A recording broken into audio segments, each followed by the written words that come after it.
सोयरे चालले काय मधात? पाणी लय जाऊ नका, थांबा, गडबड करू नका. गावाकडे चला हो सोयरे, थांबा थांबा सोयरे, आपल्या तर हा एक दिवस मात्र जाऊ नका, पाणी जास्त आहे. सोयरे वापस या, सोयऱ्या वापस ये, मी रोजचा हो गावातला हो. अरे बाबा वापस ये. बघू शकता मित्रांनो, हा कवडीचा मित्र आहे. मी त्याला परिचय विचारला पण तो ऐकायचं काय नाव घेत नाही. आणि लोक म्हणतात की तुम्ही व्हिडिओ घेऊ तर त्याला वाचवायला पाहिजे होतं, पण तो काटावर होता. त्यावेळेसच मी त्याला खूप समजावून सांगण्याचे प्रयत्न केले, पण आता बघू शकता आपण की तो पाण्यामध्ये गेलेले आहेत. आणि मी जाणीवपूर्वक व्हिडिओ घेत आहोत की मला जाणीव आहे याची की बाबा टू व्हीलर या ठिकाणी जाऊ शकत नाही.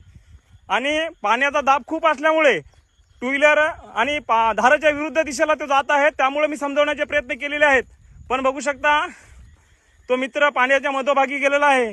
आणि खरोखरच या गोष्टीची मला खंत वाटते की मी सामाजिक क्षेत्रात काम करत असताना कोणाचा तरी जीव वाचवण्यापेक्षा त्याचा व्हिडिओ घेत आहे, पण नाही.